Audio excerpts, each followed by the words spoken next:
శ్రేష్టమైన దేవుని నామానికి వందనాలు. ప్రియమైన దేవుని బిడ్డలారా, మరి యొక్క రోజు దేవుని యొక్క సన్నిధిలో ఉండటానికి దేవుడిచ్చిన సమయం బట్టి వేలాది స్తోత్రములు తెలియజేస్తున్నాను. మీకు శుభాభివందనములు తెలియజేస్తున్నాను.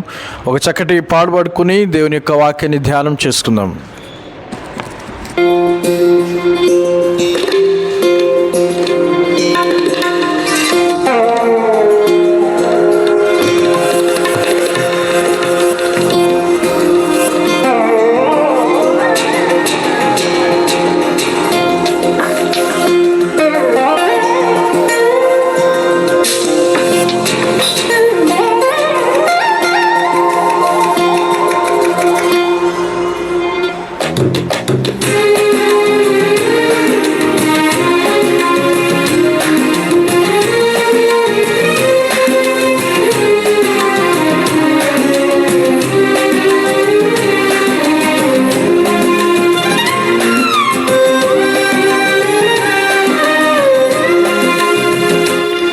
మహామహిమతో నిండిన కృపా సత్య సంపూర్ణుడా, మహామహిమతో నిండిన కృపా సత్య సంపూర్ణుడా, ఇశ్రాయేలు స్తోత్రములపై ఆసీనుడా యేసయ్యా, నా స్తుతుల సింహాసనం నీ కోసమే యేసయ్యా, మహామహిమతో నిండిన కృపా సత్య సంపూర్ణుడా.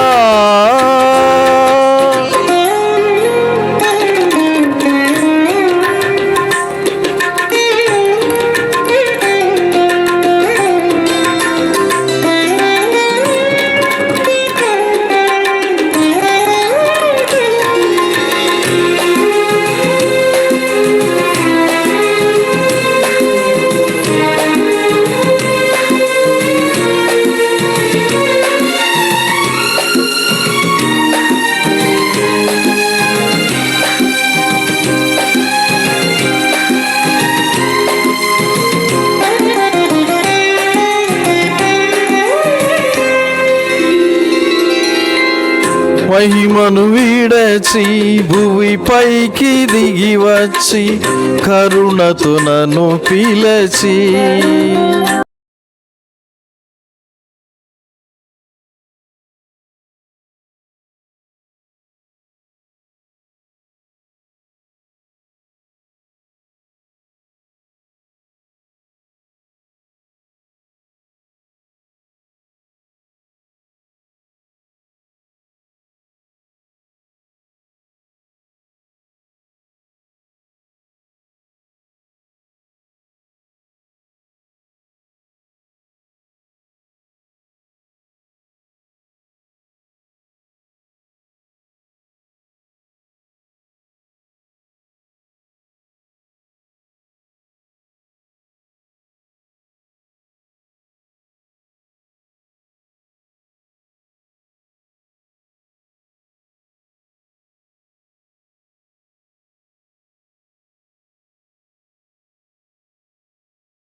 దేవుని శ్రేష్టమైన నామములకు వందనములు.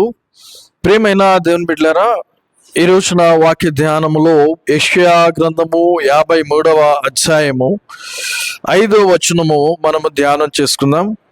మన అతిక్రమములను బట్టి అతడు గాయపరచబడెను, మన దోషములను బట్టి నలగగొట్టబడెను, మన సమానార్థమైన శిక్ష అతని మీద పడెను, అతడు పొందిన దెబ్బల చేత మనకు స్వస్థత కలుగుచున్నది. పరిశుద్ధ లేఖన భాగములో పాత నిబంధన గ్రంథములో మరి ధర్మశాస్త్రము ప్రకారము మరి తప్పిదము చేసినటువంటి వారు, పాపము చేసినటువంటి వారు మరణానికి పంపించవలసింది, మరణానికి పాత్రులగుతారు. మరి ఆ యొక్క మరణము నుండి విడిపించినటువంటి వాడు యేసుక్రీస్తు వారై ఉన్నారు. మన పాపములను ఆయన సిలువ మీద మరి ఆయన పరిహారం చేస్తున్నాడు, మన పాపములను శుద్ధిపరిచాడు. మనకు రావాల్సిన శిక్ష ఆయన భరించి ఉన్నాడు. మనకు కావలసినటువంటి, మనకి పడవలసినటువంటి మరి మరణం, మనకి రావాల్సిన మరణము, మనకి పడవలసినటువంటి దెబ్బలు ఆయన సిలువ మీద బలియాగముగా మరి పొంది ఉన్నాడు. మనకు రావాల్సినటువంటి దెబ్బలు ఆయన తిన్నాడు. కనుక పరిశుద్ధ లేఖన భాగములో చక్కగా సెలవిస్తుంది, మన అతిక్రమములు బట్టి ఆయన గాయపరచబడ్డాడు. మరి ఎత్తైనటువంటి ఆ యొక్క పర్వతము మీదకి సిలువనెత్తుకుని ఆయన ప్రయాణం చేశాడు. మార్గములో మరి ఎన్నో దెబ్బలు ఆ రోమా ప్రభుత్వం వారిచే విధించబడ్డాయి. కొట్టబడినాడు, ఉమ్మవేయబడ్డాడు. మరి 3 సార్లు ఆ సిలువని ఎత్తుకొని మీద పడ్డాడు. మరి అంతేకాకుండా ఆయన ఎన్నో మరి మాటలు తృణీకరించబడ్డాడు. సొగసైనను స్వరూపమైనను లేక గాయపరచబడ్డాడు. ఆయన కొట్టబడ్డాడు, మన కొరకు ఆయన గాయపరచబడ్డాడు.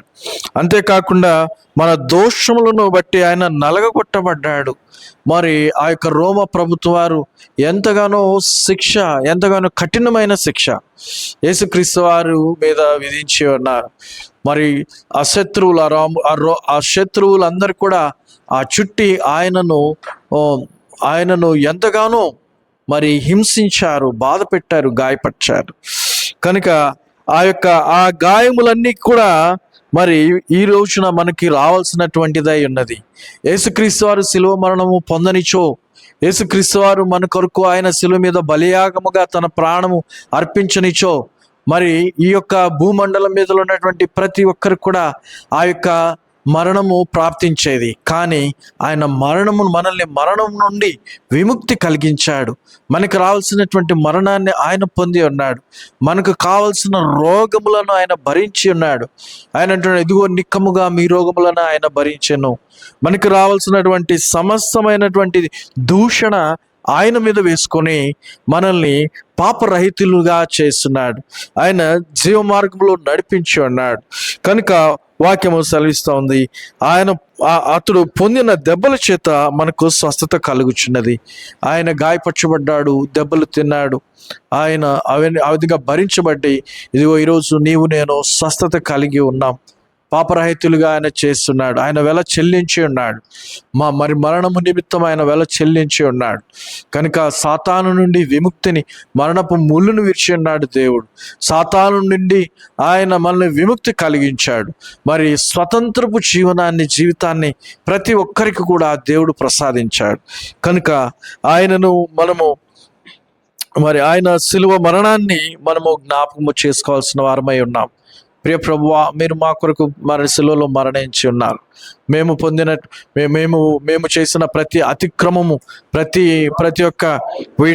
ఒక్క మరి పాపములు బట్టి మీరు శిలువలో మరణించి ఉన్నారు. కనుక మరి ఆ యొక్క స్వస్థత మాకు దయచేస్తున్నారు. కనుక ఈ రోజున సాయంకాల సమయంలో మీరు ఎవరైతే మరి అనారోగ్యముతో ఉన్నారో వారందరూ కూడా స్వస్థపరచబడాలని దేవుని యొక్క నామములో మనస్ఫూర్తిగా కోరుకుంటూ ఈ యొక్క వాక్యాన్ని ముగిస్తున్నాను. మరి ప్రార్థన చేసుకుందాం.